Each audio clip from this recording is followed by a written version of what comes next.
അർജുനന്റെ അവസ്ഥയ്ക്ക് വ്യത്യാസം വന്നപ്പോൾ അർജുനൻ വാദത്തിൽ നിന്ന് സംവാദത്തിലേക്ക് മാറിയത്. അദ്ദേഹം ആദ്യം കൃഷ്ണന്റെ തുല്യനായിട്ട് തന്നെ, സഖാവായിട്ട് തന്നെയാണ് ആദ്യത്തെ ഭാഗങ്ങളിലെല്ലാം. അത് കഴിഞ്ഞ് അർജുനനോട് കൃഷ്ണൻ വളരെ ദേഷ്യപ്പെട്ട് 2 വാക്ക് സംസാരിച്ചു. അത് ചെവിക്കൊണ്ടില്ല. ചിന്തിച്ചുകൊണ്ടിരിക്കുന്നതിനിടയിൽ തന്നെ തനിക്ക് കൃത്യമായിട്ട് കാര്യങ്ങൾ മനസ്സിലാകുന്നില്ല എന്ന് തിരിച്ചറിഞ്ഞ് അർജുനൻ സമർപ്പിതൻ ആവുകയാണ്, തന്നെ സമർപ്പിക്കുകയാണ്. ശാധിമാം ത്വാം പ്രപന്നം, എന്നെ പഠിപ്പിച്ചാലും നിന്നെ ശരണം പ്രാപിച്ചിരിക്കുന്നവനായിട്ടുള്ള എന്നെ, എങ്ങനെയുള്ള എന്നെ, ശിഷ്യനായിട്ടുള്ള എന്നെ പഠിപ്പിച്ചാലും എന്ന് പറയുമ്പോഴാണ് എന്ന് പറഞ്ഞ് നിശബ്ദനാവുകയും ആയുധങ്ങൾ താഴെ വെച്ചു നേരത്തെ തന്നെ നിശബ്ദനായി. അപ്പോഴാണ് ഭഗവാൻ ചിരിച്ചുകൊണ്ട്, ഇനി ചിരിച്ചുകൊണ്ടാണ് പറയേണ്ടത്, കാരണം ഇനി സംവാദമാണ്, ദേഷ്യപ്പെടേണ്ട ആവശ്യമില്ല. അപ്പൊ ഇദ്ദേഹത്തിന്റെ പ്രധാന ചോദ്യങ്ങളെല്ലാം, ഇദ്ദേഹത്തിന്റെ സംശയങ്ങളെല്ലാം, അർജുനന്റെ സംശയങ്ങളെല്ലാം നമുക്ക് 2 കാറ്റഗറിയിൽ പെടുത്താം. ഈ 2 സംശയങ്ങളെ അർജുനനുണ്ടായിരുന്നുള്ളൂ. ഒന്ന് കൊല്ലുക എന്നുള്ളതാണ്, മരണമാണ് ഒന്ന്. തൻ്റേതായിട്ടുള്ള ആൾക്കാരെ മുഴുവൻ കൊന്നു കഴിഞ്ഞാൽ പിന്നെ താൻ എന്തിനാ ജീവിച്ചിരിക്കുന്നത്? ഇവരെയെല്ലാം കൊന്നു കിട്ടുന്ന രാജ്യ ഐശ്വര്യം അത് ചോര മണക്കുന്നതായിരിക്കില്ലേ? ഇപ്പൊ കൊല്ലുക, മരണമാണ് ഒന്ന്. രണ്ടാമത്തത് അദ്ദേഹത്തിന്റെ പ്രശ്നം പാപമാണ്, കർമ്മമാണ് രണ്ടാമത്തെ പ്രശ്നം. അതായത് ഞാൻ ഇവരെയെല്ലാം കൊന്നു കഴിഞ്ഞാൽ കുലധർമ്മം നശിക്കും, കുലധർമ്മം നശിച്ചാൽ കുലസ്ത്രീകൾ നശിക്കും, സങ്കരജാതി ഉണ്ടാകും, പിതൃക്കൾക്ക് പിണ്ടോദകങ്ങൾ കൃത്യമായിട്ട് കിട്ടില്ല, അവർ പതിക്കും. അപ്പോൾ അതിൻ്റെ എല്ലാം പാപം എനിക്കുണ്ടാകും. ഈ 2 കാര്യങ്ങളാണ് അർജുനനെ കുഴക്കുന്നത്. ഒന്ന് മരണം, 2 കർമ്മം. ഗീതയിലുടനീളം ഈ 2 ചോദ്യങ്ങളാണ് ഭഗവാൻ എടുക്കുന്നത്. ഒന്ന് മരണത്തെക്കുറിച്ചിട്ടാണ്. മരണം എന്നാൽ എന്താണെന്നുള്ളത് വ്യത്യസ്തമായിട്ടുള്ള കാഴ്ചപ്പാടുകളിലൂടെ നോക്കിക്കാണാൻ ശ്രമിക്കുകയാണ് കൃഷ്ണൻ. മരണം സത്യത്തിൽ എന്താണെന്നുള്ളത് ഇന്നും ആർക്കും നിശ്ചയമില്ലാത്ത ഒരു സംഗതി തന്നെയാണ്. നമ്മൾ മരിച്ചു എന്ന് പറയുമ്പം വാസ്തവത്തിൽ എന്താണ് സംഭവിച്ചത് എന്നത് വൈദ്യലോകത്തിന് ഇന്നും അജ്ഞാതമാണ്. ബ്രെയിൻ ഡെത്ത് ആണോ ശരിക്കുമുള്ള ഡെത്ത്? ഹാർട്ട് നിൽക്കുന്നതാണോ ശരിക്കുമുള്ള ഡെത്ത്? നമ്മൾ മരിച്ചു കഴിഞ്ഞാലും നമ്മുടെ എല്ലാ അവയവങ്ങളും, പ്രധാനപ്പെട്ട എല്ലാ അവയവങ്ങളും ജീവനോടെ തന്നെയാണ് ഇരിക്കുന്നത്. കണ്ണ് മാറ്റിവെക്കാം, കരൾ മാറ്റിവെക്കാം, ഹൃദയം മാറ്റിവെക്കാം. നമ്മുടെ ശരീരത്തിലെ പ്രധാനപ്പെട്ട അവയവങ്ങളെല്ലാം മാറ്റിവെക്കാവുന്നതാണ്. മാറ്റിവെക്കണം എന്നുണ്ടെങ്കിൽ അതിന് ജീവൻ ഉണ്ടാവണം. ജീവനുള്ളതിനെ മാത്രമേ, അല്ലെങ്കിൽ ചിലർ പറയണത് അത് ആ അവയവം ശരീരത്തിൽ നിന്ന് വേർപ്പെടുത്തി കഴിഞ്ഞാൽ അതിനെ വെക്കുന്ന ബോക്സിൽ അതിന് നിലനിൽക്കാൻ ആവശ്യമായിട്ടുള്ള ഓക്സിജനൊക്കെ വെച്ചിട്ടാണ് അതിനെ കൊടുക്കുന്നത്. പക്ഷെ ആ ഓക്സിജൻ അത് സ്വീകരിക്കണം എന്നുണ്ടെങ്കിൽ അതിൽ ജീവൻ്റെ അംശം ഉണ്ടാവണം. ഈ അവയവങ്ങളിൽ ജീവൻ ഇല്ലെങ്കിൽ ഓക്സിജൻ കൊടുത്താലും അത് ജീവൻ നിലനിർത്തില്ല. ജീവനില്ലാത്ത അവയവം ട്രാൻസ്പ്ലാന്റ് ചെയ്യാൻ പറ്റില്ല. ഈ ട്രാൻസ്പ്ലാന്റേഷന് ജീവനുള്ള അവയവമാണ് വേണ്ടത്. ഈ ജീവനുള്ള അവയവം, ലൈവ് ആയിട്ടുള്ള അവയവം എടുക്കുന്നത് മരിച്ച മനുഷ്യന്റെ ശരീരത്തിൽ നിന്നാണെങ്കിൽ മരണം എന്നാൽ എന്താണെന്നുള്ളതാണ് ചോദ്യം. ഞാൻ മരിച്ചു കഴിഞ്ഞാലും എൻ്റെ കണ്ണ്, എൻ്റെ ഹൃദയം, ബ്രെയിൻ ഡെത്താണ് സംഭവിക്കുന്നത്. എൻ്റെ ലിവർ, എൻ്റെ കിഡ്നി, ഇതൊക്കെ എൻ്റെ റെറ്റിന, കോർണിയ, ഇതൊക്കെ ട്രാൻസ്പ്ലാന്റ് ചെയ്യാം. അങ്ങനെയാണെങ്കിൽ ഞാൻ മരിക്കുന്നുണ്ടോ ഇല്ലയോ? ഇപ്പം ഞാൻ മരിക്കുന്നു എന്ന് പറഞ്ഞ് നിങ്ങൾ എന്നെ തീക്കിയിടുമ്പം, കത്തിച്ച് കളയുമ്പം ശരിക്കും ചത്തോ എന്നെങ്ങനെ അറിയും? മരണം എന്താ? മരണം എന്ന് പറയണത് ഒരു വലിയ പ്രഹേളികയാണ്. അപ്പം അതാണ് അദ്ദേഹം ആദ്യം പറയണത്. മരണത്തെക്കുറിച്ചാണല്ലോ അർജുനന്റെ വലിയ സംശയം, മരണത്തെക്കുറിച്ചാണ്. അപ്പം മരണം എന്താണെന്ന് നോക്കുക. ഇവരെയൊക്കെ എങ്ങനെയാണ് ഞാൻ കൊല്ലുക?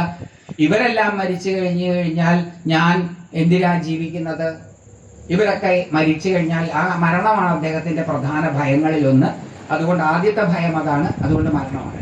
അപ്പൊ അദ്ദേഹം പറയുകയാണ്, അല്ലയോ അർജുന, നീ പേടിക്കുന്ന നഖ്യേ വാഹം ജാതു നാസം നത്വം നേമേ ജനാധിപ. ന ചൈവ ന ഭവിഷ്യാമ സർവേ വയമിത പരം.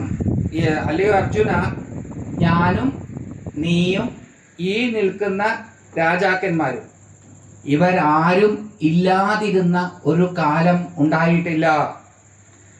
ഇവരാരും, നമ്മളടക്കമുള്ള നമ്മളാരും ഇല്ലാതെയാകുന്ന ഒരു കാലവും ഉണ്ടാവുകയില്ല. നമ്മളെല്ലാവരും ഇല്ലാതിരുന്ന ഒരു കാലം ഉണ്ടായിട്ടില്ല. നമ്മളെല്ലാവരും ഇല്ലാതിരിക്കുന്ന ഒരു കാലം ഉണ്ടാവുകയും ഇല്ല. അതെങ്ങനെ ശരിയാവും? നമ്മൾ എത്രയോ പേര് വന്നു പോകുന്നത് കണ്ടു. ഭഗവാൻ പറയുന്നത് നമ്മൾ ഉണ്ടായിരുന്നു, ഇപ്പം ഉണ്ട്, ഇനി ഉണ്ടായിരിക്കും. ഒന്നുകിൽ ഭഗവാൻ എന്തോ പറ്റിപ്പോയതാ, ഇതൊക്കെ തിരിച്ച് വെളിവ് പോയതാ, അല്ലെങ്കിൽ ഇതിനകത്ത് എന്തെങ്കിലും സത്യം ഉണ്ടാകും. ഇത് രണ്ടിലേതെങ്കിലും ഒന്നേ സാധ്യതയുള്ളൂ. വെറും വിശ്വാസമായിരിക്കാം. അങ്ങനെയാണെങ്കിൽ ഗീതയ്ക്ക് വലിയ പ്രസക്തിയൊന്നുമില്ല. ഇത് പറയുന്ന കാര്യങ്ങൾ വിശ്വസിച്ചാൽ മാത്രമേ ഫലം കിട്ടുകയുള്ളൂ എങ്കിൽ വലിയ സത്യമൊന്നുമില്ല. പക്ഷെ നമുക്കൊന്ന് വെറുതെ ചിന്തിച്ച് നോക്കാം. നമ്മൾ ഇന്ന് ജീവിച്ചിരിക്കുകയാണ്. ഇന്നലെയോ ജീവിച്ചിരിക്കുകയായിരുന്നു, മിനിഞ്ഞാന്നോ ജീവിച്ചിരിക്കുകയായിരുന്നു. അങ്ങനെ പതുക്കെ പുറകോട്ട് പുറകോട്ട് പുറകോട്ട് പുറകോട്ട് പുറകോട്ട് വന്നാൽ അമ്മയുടെ ഗർഭപാത്രത്തിൽ നിന്ന് പുറത്തേക്ക് വന്ന ആ ആദ്യത്തെ സമയം നമ്മൾ ജീവിച്ചിരിക്കുകയായിരുന്നോ മരിച്ചിരിക്കുകയായിരുന്നു? ജീവിച്ചിരിക്കുകയായിരുന്നു. അമ്മയുടെ ഗർഭപാത്രത്തിൽ നിന്ന് പുറത്തേക്ക് വരുന്നതിൻ്റെ തൊട്ടു മുമ്പുള്ള സമയം നമ്മൾ ജീവിച്ചിരിക്കുകയായിരുന്നോ മരിച്ചിരിക്കുകയായിരുന്നോ? മരിച്ചിരിക്കുകയായിരുന്നെങ്കിൽ ചാപ്പിള്ളേട്ടാ പുറത്തു വരും. അപ്പൊ ജീവിച്ചിരിക്കുകയായിരുന്നു. അപ്പൊ അമ്മയുടെ വയറ്റില് ജീവിച്ചിരിക്കുന്നത് ഇതേപോലെ തന്നെ പുറകോട്ട് പുറകോട്ട് പുറകോട്ട് പുറകോട്ട് പുറകോട്ട് കൊണ്ടുവന്ന ഏകകോശ ജീവിയായിട്ട് സൈഗോട്ടായിട്ട് അമ്മയുടെ ഗർഭപാത്രത്തിൽ നമ്മൾ കിടന്നത്. അതാണ് നമ്മുടെ ആദ്യത്തെ അവസ്ഥ, സൈഗോട്ട്, ഏകകോശ ജീവിയായിട്ട് ഇരിക്കുന്നത്. അപ്പൊ ജീവിച്ചിരിക്കുകയായിരുന്നോ മരിച്ചിരിക്കുകയായിരുന്നോ? ജീവിച്ചിരിക്കുകയായിരുന്നു. അവിടുന്ന് പുറകോട്ട് പോയാൽ അച്ഛൻ്റെ ബീജത്തിലും അമ്മയുടെ അണ്ടത്തിലും ജീവന്റെ തുടിപ്പായിട്ട് ഉണ്ടായിരുന്നിരിക്കണം. ജീവനില്ലാത്ത അച്ഛൻ്റെ ബീജം ജീവനുള്ള അമ്മയുടെ അണ്ടത്തിൽ ചേർന്നാലും ജീവനില്ലാത്ത അണ്ടത്തിൽ ജീവനുള്ള ബീജം ചേർന്നാലും ജീവനുള്ള ഞാൻ ഉണ്ടാവില്ല. അപ്പോൾ ഈ ഏകകോശ ജീവിയായി നിൽക്കുന്നതിന് തൊട്ടു മുമ്പ് ഈ ജീവന്റെ തുടിപ്പ് അച്ഛൻ്റെ ബീജത്തിലും അമ്മയുടെ അണ്ടത്തിലും ഉണ്ടാകണം. ഇവ വ്യത്യസ്ത ജീവന്റെ തുടിപ്പുകളാണെങ്കിൽ യോജിക്കില്ല. ഒരേ ജീവന്റെ തുടിപ്പുകളാണെങ്കിൽ മാത്രമേ യോജിക്കുകയുള്ളൂ. അപ്പോൾ ഞാൻ എന്ന് പറയുന്ന എൻ്റെ ജീവൻ എൻ്റെ അച്ഛൻ്റെ ബീജത്തിലും അമ്മയുടെ അണ്ടത്തിലും ആയി കിടന്നിരുന്നു. അവിടുന്ന് പുറകോട്ട് പോവാം, രണ്ട് ഭാഗത്ത്. അങ്ങനെ പുറകോട്ട് പുറകോട്ട് പുറകോട്ട് പുറകോട്ട് പുറകോട്ട് പോയാൽ നിങ്ങൾ ഞാൻ എത്ര കാലമായി ഇവിടെ വരാൻ തുടങ്ങിയിട്ട്, ഇവിടെ ഉണ്ടാവാൻ തുടങ്ങിയിട്ട് അനാദി കാലമായിട്ട് ഇവിടെയുള്ള ആൾക്കാരാണ് ഞാനും നിങ്ങളും. പിന്നെ ആകെയുള്ള വ്യത്യാസം എന്താ? മാറ്റം മാത്രമേ ഉള്ളൂ. ഇതിങ്ങനെ മാറിക്കൊണ്ടേയിരിക്കും. അതിപ്പോ തന്നെ മാറിയിട്ടുണ്ട്. 5-ാമത്തെ വയസ്സിലുള്ള നമ്മുടെ ശരീരമല്ല 50-ാമത്തെ വയസ്സിൽ, 25-ാമത്തെ വയസ്സിലുള്ളത് 50-ാമത്തെ വയസ്സിലുള്ളത്. 5-ാമത്തെ വയസ്സിൽ 25-ാമത്തെ വയസ്സിൽ ഉള്ള കോശങ്ങൾ ഒന്നും തന്നെ 50-ാമത്തെ വയസ്സിലില്ല. അതൊക്കെ പോയി. അതൊക്കെ 21 ദിവസം കഴിയുമ്പോൾ പുതിയ കോശങ്ങൾ ഉണ്ടാകും. 3 മാസം കൊണ്ട് ഈ കോശങ്ങൾ മുഴുവൻ റീസൈക്കിൾ ചെയ്ത് പുതിയ കോശങ്ങൾ 3 മാസം. അതുകൊണ്ടാണ് ഈ ഫുഡ് അലർജിയൊക്കെ ഉണ്ടായാൽ അലർജിക് ആയിട്ടുള്ള ഫുഡ് 3 മാസം ഉപേക്ഷിക്കാനാണ് പറയുക. 3 മാസം ഉപേക്ഷിച്ച് കഴിഞ്ഞാൽ ശരീരത്തിന്റെ കോശങ്ങളിൽ അതിനെ പറ്റിയിട്ടുള്ള ഓർമ്മകൾ മറന്നു പോകും. പിന്നെ വേണമെങ്കിൽ കഴിക്കാം. അപ്പൊ അലർജിക് റിയാക്ഷൻ കുറയും എന്നാണ് പറയുന്നത്. അപ്പൊ നമ്മള് 5-ാമത്തെ വയസ്സിലുള്ള നമ്മളല്ല. അതുകൊണ്ടാണല്ലോ നമ്മളെ ചിലർ ചെറുപ്പത്തിൽ കണ്ടിട്ടുള്ളവർ ഇപ്പൊ കണ്ടാൽ മനസ്സിലാവാത്തത്. അപ്പൊ അത് 5-ാമത്തെ വയസ്സിലുണ്ടായിരുന്ന ഞാൻ തന്നെയാണ് 25-ാമത്തെ വയസ്സിലും ഉള്ളത്. ആ ഞാൻ തന്നെയാണ് 50-ാമത്തെ വയസ്സിലും ഉള്ളതെങ്കിൽ ഞാൻ തന്നെ ആയിരുന്നിരിക്കില്ലേ അമ്മയുടെ ഗർഭപാത്രത്തിൽ ഉണ്ടായിരുന്നതും അച്ഛൻ്റെ ജീവന്റെ തുടിപ്പായിട്ടിരുന്നതും അമ്മയുടെ ജീവന്റെ തുടിപ്പായിട്ടിരുന്നതും. അങ്ങനെ പുറകോട്ട് പുറകോട്ട് പുറകോട്ട് പുറകോട്ട് പോയാൽ ഞാനിവിടെ എന്നും ഉണ്ട്. മാറ്റങ്ങൾ ഉണ്ട് എന്ന് മാത്രമേ ഉള്ളൂ. മാറ്റത്തിനെ വിളിക്കുന്ന പേര് വേണമെങ്കിൽ മരണം എന്നാകാം. മരണം എന്ന് പറയുന്ന ഒരു സാധനം ഇല്ല, മാറ്റം മാത്രം. അങ്ങനെ മരിച്ചു എന്ന് പറയുകയാണ്. കുറച്ച് കഴിഞ്ഞാൽ ഭഗവാൻ ഇനി അതെടുത്ത് പറയും. അങ്ങനെ മരിച്ചു എന്ന് പറയുകയാണ് വേണ്ടതെങ്കിൽ ഗർഭപാത്രത്തിലുണ്ടായിരുന്ന ശിശു പുറത്തേക്ക് വന്നപ്പം ഗർഭപാത്രത്തിലുണ്ടായിരുന്ന ശിശു മരിച്ചു എന്ന് പറയണം. അത് പറയാൻ പറ്റില്ല. 5-ാം വയസ്സിലുള്ള ആളെയല്ല നമ്മളിപ്പം. നമ്മുടെ ഫേഷ്യൽ സ്ട്രക്ചർ എല്ലാം മാറിയിട്ടുണ്ടാവും. വലിയൊരു പറയും ഒരു ചെറിയ സാമ്യമുണ്ടല്ലോ, അത് അപ്പൂപ്പനുമായിട്ട് സാമ്യമുണ്ട്, അച്ഛനുമായിട്ട് സാമ്യമുണ്ട്, അമ്മൂമ്മയായിട്ട് സാമ്യമുണ്ട്, വകയിലൊരു ബന്ധുവായിട്ട് സാമ്യമുണ്ട്. സാമ്യം പലരുമായിട്ട് നമ്മുടെ മുഖത്തിനുണ്ട്. 5-ാമത്തെ വയസ്സിൽ ജീവിച്ചിരുന്ന നമ്മുടെ മുഖമായിട്ട് നമുക്കിപ്പോൾ സാമ്യമുണ്ട്. പക്ഷെ മാറ്റമുണ്ട്. അപ്പൊ ഇത് നിരന്തരം മാറിക്കൊണ്ടിരിക്കുന്നതാണെന്ന് മാത്രമേ പറയാൻ പറ്റുകയുള്ളൂ. നശിച്ചു പോകുന്നതാണ് എന്ന് പറയാൻ പറ്റില്ല. നാശം ഇല്ല, അല്ല, മാറ്റം മാത്രമേ ഉള്ളൂ, നാശം ഇല്ല. മരണമില്ല. അപ്പൊ മരണത്തെക്കുറിച്ച് ഇനി വേവലാതിക്കണം. അപ്പൊ അതൊന്നും കൂടി നമുക്ക് ചിന്തിക്കാം. കാരണം ഇത് മനസ്സിലായാൽ അത് ഒന്ന് ക്ലിക്ക് ചെയ്തോളൊന്നൊന്നുമില്ല. ഇത് ക്ലിക്ക് ചെയ്താൽ തീർന്നു. എന്തോരം പ്രയാസം തീർന്നേ. പിന്നെ മരുന്നൊക്കെ മാറ്റം മാത്രമാണ്. മാറ്റം പറഞ്ഞല്ല, ഏതുപോലെ ഒരു നർത്തകൻ വേദിയിൽ വരികയാണ്. അപ്പം ആശയവിനിമയം ചെയ്യാൻ മുദ്രകളൊക്കെ കാണിക്കും. അപ്പം ഇങ്ങനെ കാണിക്കും, അത് മാനാണ്. അത് കഴിഞ്ഞാൽ വേറൊരു മുദ്ര കാണിക്കും, ഹംസമാണ്. അങ്ങനെ പല മുദ്രകൾ ഇവർ കാണിക്കും. ചിന്മുദ്ര കാണിക്കും, അങ്ങനെ പറവകൾ ഇങ്ങനെ പറക്കുന്ന കാണിക്കും. അങ്ങനെ പലതരത്തിലുള്ള മുദ്രകൾ കാണിക്കും. മുദ്രകൾ കാണിക്കാൻ 5 വിരലുകളും കൂടുകയും അഴിയുകയും വേണം. മുദ്ര ജനിച്ചു, മുദ്ര മരിച്ചു. മുദ്ര ജനിച്ചു, മുദ്ര നിലനിൽക്കുന്നു, മുദ്ര മരിച്ചു എന്ന് പറയില്ലല്ലോ. മുദ്രകൾ പ്രകടിപ്പിക്കുവാൻ ഉപയോഗിച്ച വിരലുകൾ ഒന്നും നശിച്ചിട്ടില്ല. മുദ്രയുടെ ആകൃതി മാത്രമേ നശിച്ചിട്ടുള്ളൂ. അതേപോലെ പഞ്ചഭൂതങ്ങളിൽ ഒന്നുപോലും നശിക്കുന്നില്ല മരണസമയത്ത്. ശരീരമായി മാറുന്ന പഞ്ചഭൂതങ്ങൾ, നമ്മുടെ ശരീരം എന്ന് പറഞ്ഞാൽ പൃഥ്വി, അപ്പ്, തേജസ്, വായു, ആകാശം. മണ്ണ്, വെള്ളം, തീയ്, കാറ്റ്, ആകാശം. ഇത് 5-ൽ ഒന്നുപോലും നശിക്കുന്നില്ല. നമ്മുടെ ശരീരം മരിച്ചു എന്ന് പറഞ്ഞ് നമ്മൾ കത്തിച്ച് കഴിയുമ്പോൾ അല്ലെങ്കിൽ കുഴിച്ചിടുമ്പം ഒന്നും നശിക്കുന്നില്ല.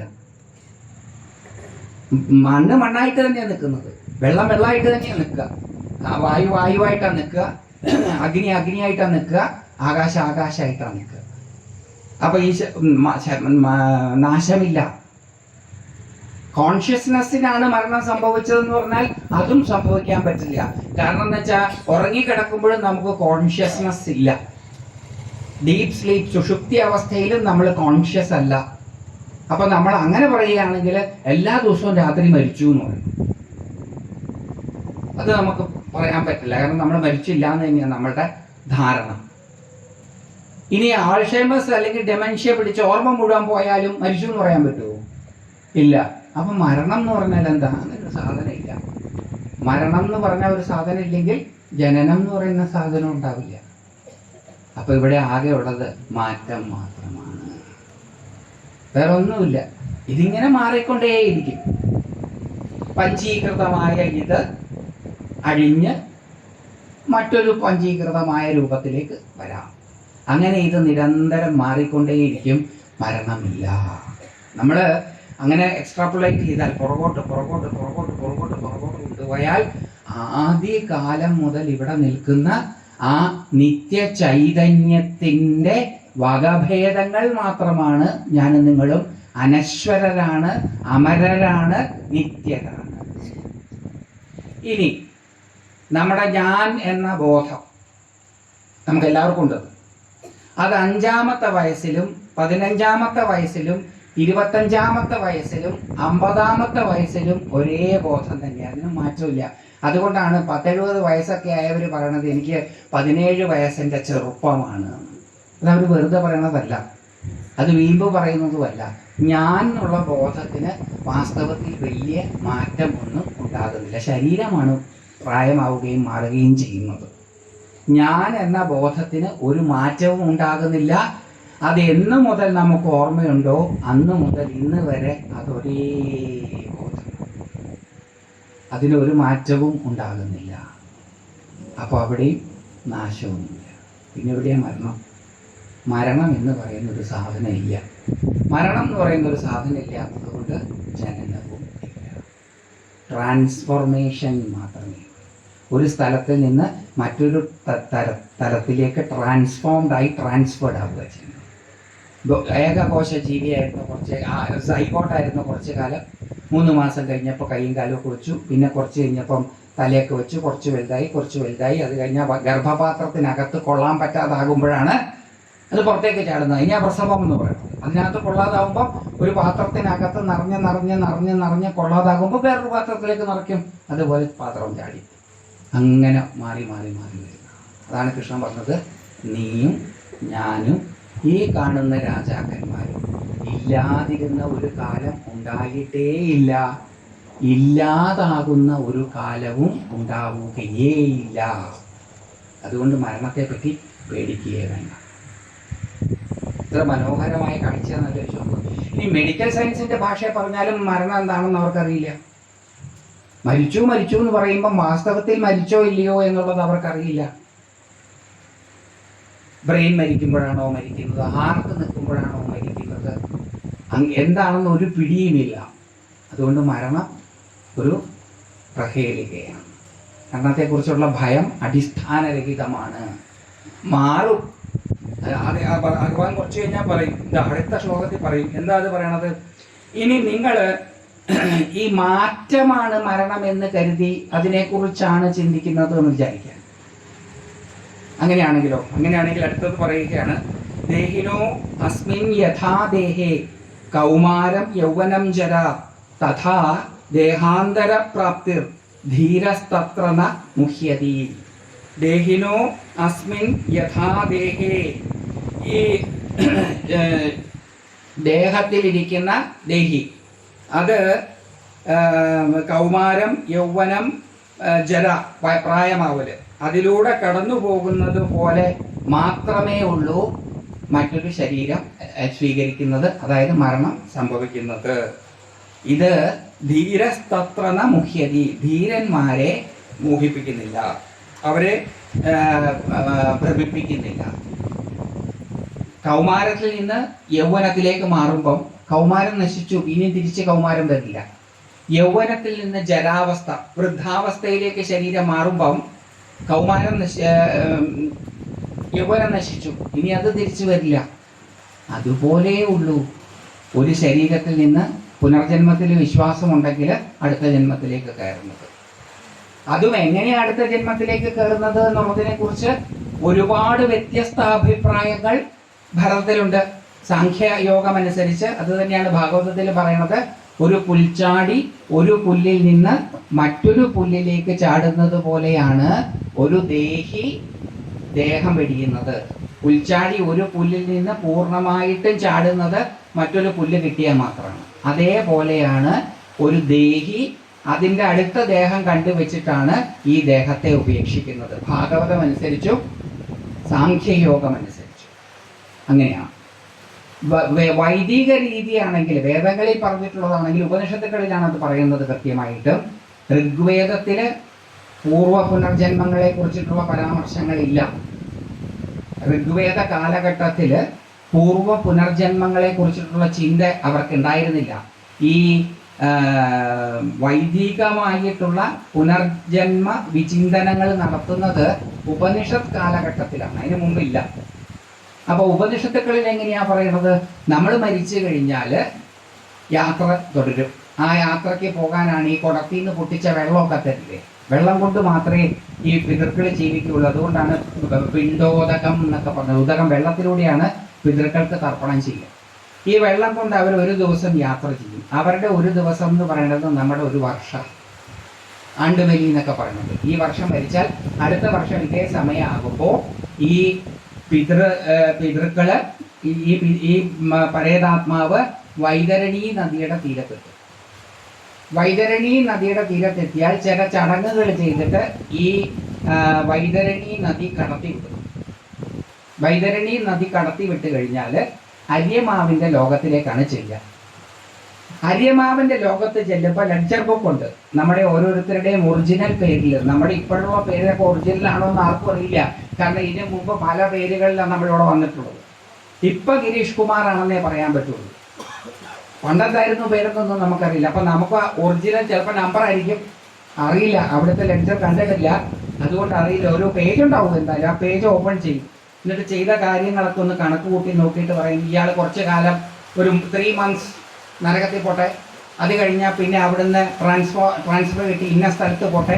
അങ്ങനെ നമ്മൾ ചെയ്ത കർമ്മത്തിൻ്റെ ഫലമൊക്കെ അനുഭവിച്ച് കഴിയുമ്പോഴത്തേക്കും ഭൂമിയിൽ 7 ജന്മം കഴിയും, 7 തലമുറ കഴിയും. അതുകൊണ്ടാണ് പെലവാലായ്മകൾ വൈദിക വിധി പ്രകാരം 7 തലമുറ വരെ മാത്രമേ ഉള്ളൂ. പെല മുറിക്കുക എന്നൊരു സമ്പ്രദായമുണ്ട്.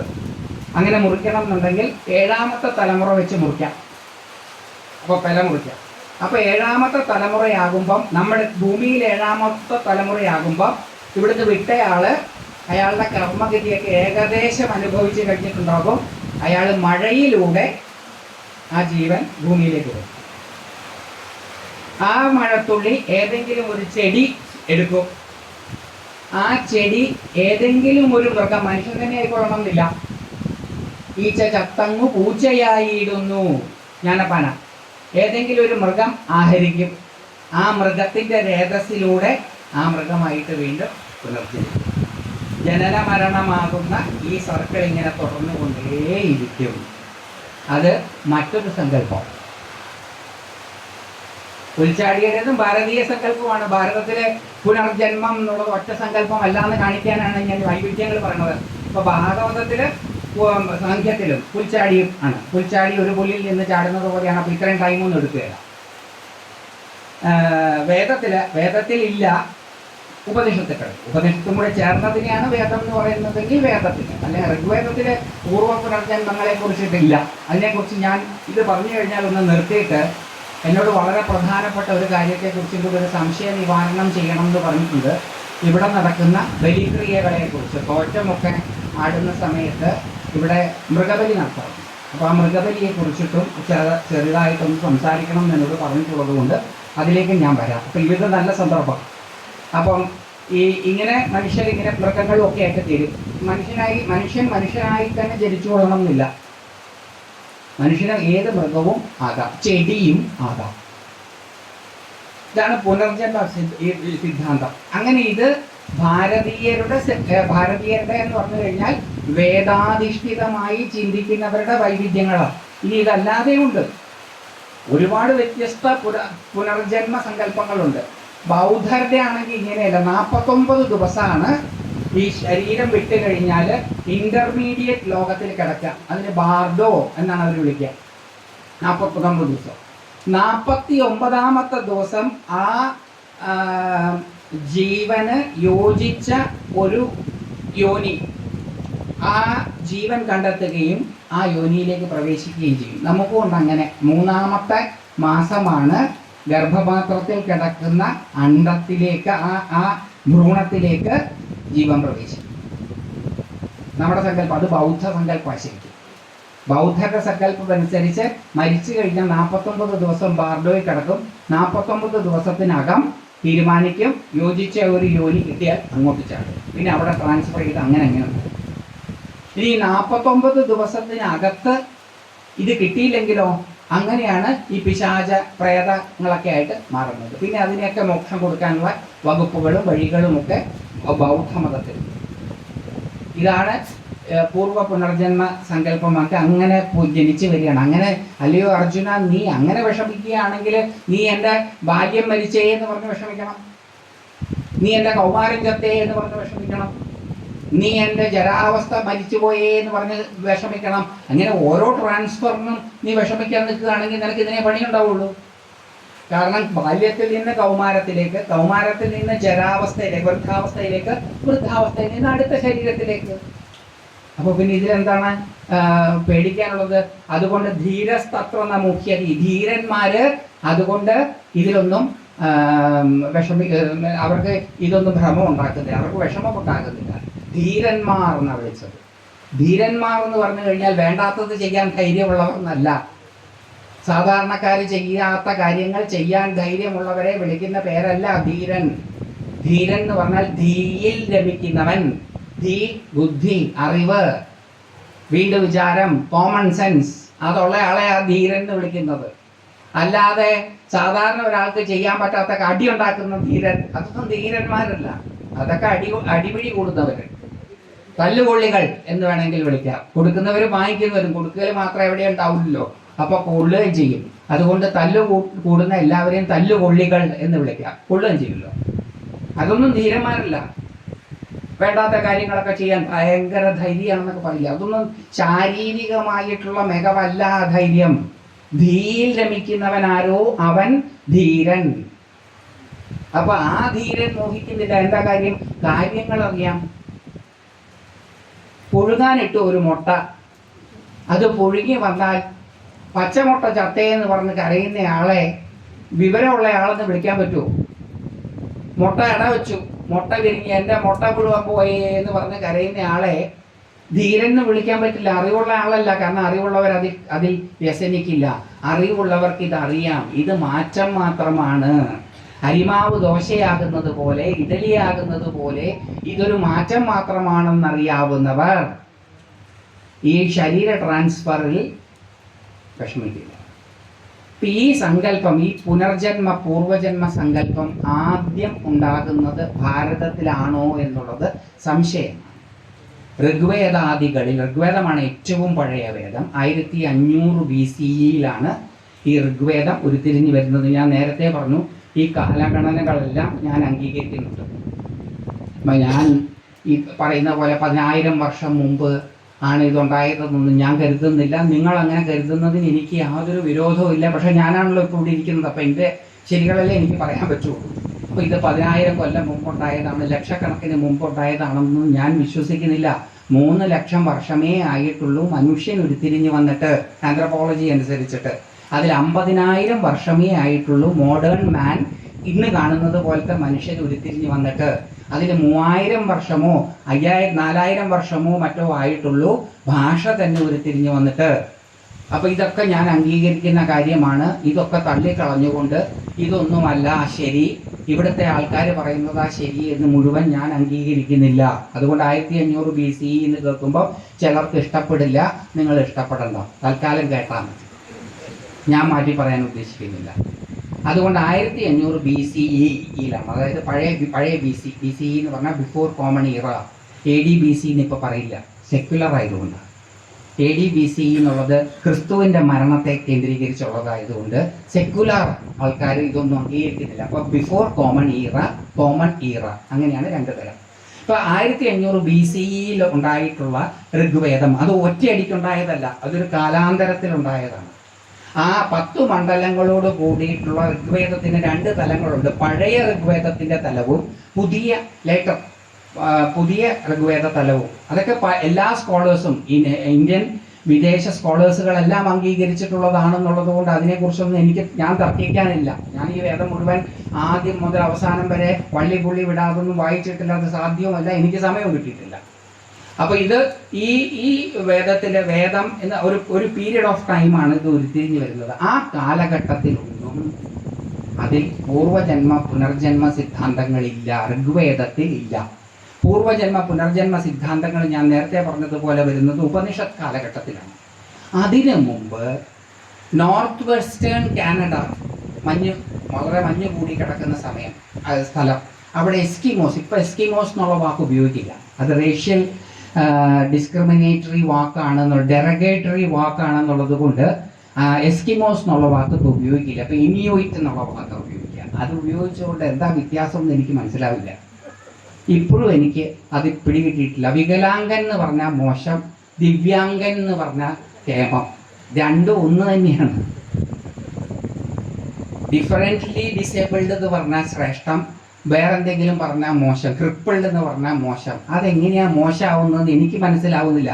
കാരണം ഈ പറയുന്നയാളുടെ ഭാവത്തിലല്ലേ മോശവും നല്ലതും കിടക്കുന്നത്. ഞാൻ അങ്ങനെ ഒരാളെ മോശമായിട്ട് കണക്കാക്കുന്നില്ലെങ്കിൽ വികലാംഗൻ എന്ന് പറഞ്ഞാലും ദിവ്യാംഗൻ എന്ന് പറഞ്ഞാലും ഒരേ അർത്ഥം തന്നെയല്ലേ.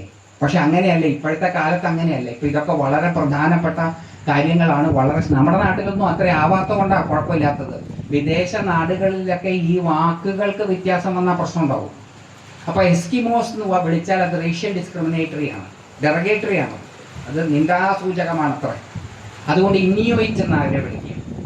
ഈ ഇന്നിയോയിറ്റുകാരുടെ ഇടയിൽ എത്രയോ കാലം മുമ്പ് ഈ പുനർജന്മ സിദ്ധാന്തം ഉടലെടുക്കുകയാണ്. അതായത് പണ്ട് കാലത്ത് ഇത്രയൊന്നും ആയുസ് ഉണ്ടായിരുന്നില്ല. അപ്പോൾ പെട്ടെന്ന് മരിക്കും, 45-50 വയസ്സൊക്കെ ആകുമ്പോൾ മരിക്കും.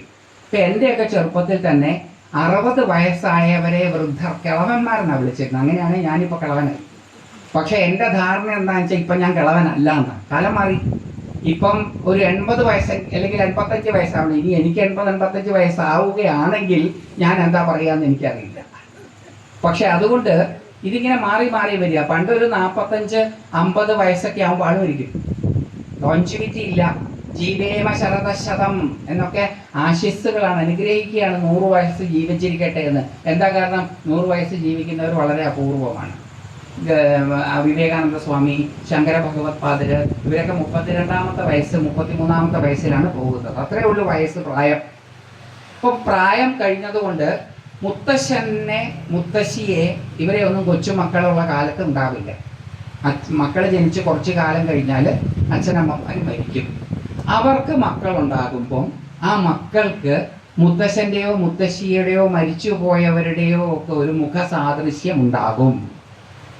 അപ്പൊ ഇവർ വിചാരിച്ചിരുന്നത് മുത്തശ്ശൻ അല്ലെ മുത്തശ്ശി അല്ലെ മരിച്ചുപോയ ബന്ധുക്കള് പുനർജനിച്ചതാണ് ഈ കുഞ്ഞ്. അന്ന് ഈ ജനറ്റിക്സ് ഒന്നും ഡെവലപ്പ് ചെയ്തിട്ടില്ല. അപ്പം അങ്ങനെ അവര് ഈ പുനർജന്മ സിദ്ധാന്തം, വീണ്ടും വീണ്ടും ജനിക്കും എന്ന സിദ്ധാന്തത്തിലേക്ക് എത്തിച്ചേർന്നു. അങ്ങനെ എത്തിച്ചേർന്ന് കഴിഞ്ഞാൽ ചിലപ്പോൾ കുട്ടികൾ ജനിക്കുമ്പോൾ മുഖസാദൃശ്യമൊന്നുമില്ല. അങ്ങനെ അവർ പതുക്കെ മനുഷ്യരായി തന്നെ ജനിച്ചു കൊള്ളണമെന്നില്ല, മൃഗങ്ങളായിട്ടും ജനിക്കാം. നമ്മൾ പൂന്താനമൊക്കെ അത് പാടുന്നുണ്ട്. ഈച്ച ചത്തങ്ങു പൂച്ചയായിടുന്നു, നരൻ ചത്തുടൻ നാരിയായിടുന്നു. ഒരുപാട് ആ പൂന്താനത്തിന്റെ ജ്ഞാനപ്പാനയുടെ ഭാഗത്ത് മനുഷ്യനായിട്ട് തന്നെ പുനർജനിച്ചു കൊള്ളണം എന്നില്ല.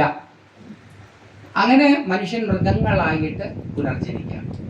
അപ്പം എൻ്റെ ചുറ്റുപാടുകളിലുമുള്ള മൃഗങ്ങൾ ഒരു പക്ഷേ എൻ്റെ പൂർവികർ ആയിരിക്കാം. അപ്പം ഞാൻ അവരെ ഭക്ഷിക്കാൻ പാടുള്ളൂ. എന്താ കാരണം? അഹിംസയൊന്നും വന്നിട്ടില്ലേ. അഹിംസയൊക്കെ പിന്നെയാ വരുന്നത്. അഹിംസ വരുന്നതിന് മുമ്പാ. അപ്പം ഞാൻ മൃഗങ്ങളെ ഭക്ഷിച്ചാൽ എന്താ സംഭവിക്കുക? അത് കാനിബലിസം ആകും, മനുഷ്യ നരഭോജികളാകും. എൻഡോ ആന്ത്രോപോഫാജി എന്നാണ് അതിനെ വിളിക്കുക. എൻഡോ ആന്ത്രോപോഫാജി. ആന്ത്രോപോഫാജി എന്ന് പറഞ്ഞാൽ നരഭോജികൾ. എൻഡോ ആന്ത്രോപോഫാജി എന്ന് പറഞ്ഞാൽ ബന്ധുക്കളുടെ ഇടയിൽ തന്നെ ഉള്ളവരെ തിന്നാം. അപ്പം ഞാൻ എന്ത് ചെയ്യും? ഈ മൃഗങ്ങളെ, മത്സ്യങ്ങളെ ഒന്നും തിന്നില്ല. ചില സമ്പ്രദായങ്ങളിൽ, മതങ്ങളിലേക്ക് വരുമ്പോൾ മൃഗങ്ങളും മത്സ്യങ്ങളും പറവകളും മാത്രമായിട്ടല്ല പുനർജനിക്കുക, ചില ചെടികളായിട്ടും പുനർജനിക്കും. അങ്ങനെ വരുമ്പം ആ ചെടികളെയും ഭക്ഷിക്കില്ല. അതുകൊണ്ടാണ് ജൈനമതത്തിൽ ചില ചെടികൾ, മൂലികകൾ മണ്ണിൻ്റെ അടിയിലേക്ക് പോകുന്നതൊന്നും അവർ ഭക്ഷിക്കില്ല. അതൊക്കെ ഈ പൂർവ്വ പുനർജന്മ സിദ്ധാന്തത്തെ അധിഷ്ഠിതമാക്കിയിട്ടുള്ളതാണ്. അതിന് അഹിംസാവാദവുമായിട്ട് ഒരു ബന്ധവും ഇല്ല. ബന്ധം വരുത്തുന്നത് പിൽക്കാലത്താണ്. ഇതിപ്പോൾ ഞാൻ എവിടുന്നാ മനസ്സിലാക്കിയത്? ഇമാജിനിങ് കർമ്മ എന്നൊരു പുസ്തകമുണ്ട്. ഗണേഷ് ഒബൈസേക്കരെ എന്ന് പറയുന്ന ഒരു ശ്രീലങ്കൻ, അമേരിക്കയിലാണ് അദ്ദേഹം സെറ്റിൽ ചെയ്തിരിക്കുന്ന ശ്രീലങ്കൻ അമേരിക്കൻ സ്കോളറിൻ്റെ. ആ ബുക്ക് ഇന്ത്യയിൽ മോത്തിലാൽ ബനാറസിദാസ് റീപബ്ലിഷ് ചെയ്തിട്ടുണ്ട്. കർമ്മ ആൻഡ് റീബർത്ത് എന്നാണ് ആ ബുക്കിൻ്റെ പേര്. വളരെ വിശദമായ ഗവേഷണം ചെയ്തിട്ടുള്ള ഒരു പുസ്തകമാണ്. അത് ഇതുവരെ ഒരു സ്കോളറും തെറ്റാണ് എന്ന് തെളിയിക്കാൻ രേഖകളൊന്നും കണ്ടെത്തിയിട്ടില്ല. അപ്പം അതാണ് ഇപ്പം നമ്മൾ കരുതുന്നത്. അദ്ദേഹം പഠിച്ചത്രയും ഈ കാര്യത്തിൽ ഞാൻ പഠിച്ചിട്ടില്ല എന്നുള്ളതുകൊണ്ട് അദ്ദേഹത്തിൻ്റെ വാദഗതികളെ ഞാൻ അംഗീകരിച്ചുകൊണ്ടാണ് ഈ പറയുന്നത്. പറയുമ്പോൾ ഒക്കെ നിങ്ങൾക്ക് തിരസ്കരിക്കാം, അത് നിങ്ങളുടെ ഇഷ്ടം. അപ്പം അതുകൊണ്ടാണ് മൃഗങ്ങളെ കഴിക്കാൻ പറ്റാത്തത്. പക്ഷേ ഈ മഞ്ഞുമലകളിലും വിദേശ നാടുകളിൽ പലതിലും ചെടികളൊന്നും കിട്ടില്ല ഭക്ഷിക്കാൻ. അവിടെ മൃഗങ്ങളെ കിട്ടും. അപ്പൊ എങ്ങനെ ഭക്ഷിക്കും?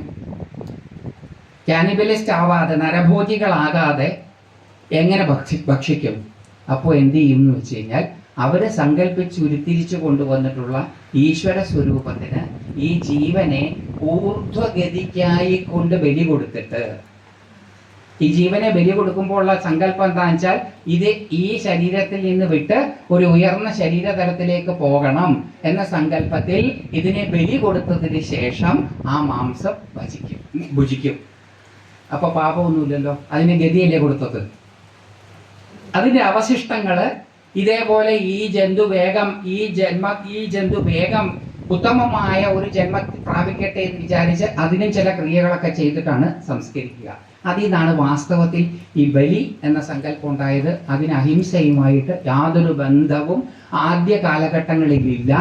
ബ്ലെസ്സിങ്, അനുഗ്രഹിക്കുക എന്ന വാക്കുണ്ടാവുന്നത് ബ്ലെസ്സിങ് എന്ന വാക്കിൽ നിന്നാണ്. ബ്ലെസ്സിങ് എന്ന് പറഞ്ഞു കഴിഞ്ഞാൽ സാക്രിഫിഷ്യൽ അനിമലിന്റെ, ബലി കൊടുക്കപ്പെട്ട മൃഗത്തിന്റെ ചോര ശുദ്ധ്യർത്ഥമായി തളിക്കുന്നതിനാണ്. സ്പ്രിംഗ്ലിംഗ് ഓഫ് ബ്ലഡ് ആണ് ബ്ലെസ്സിങ്.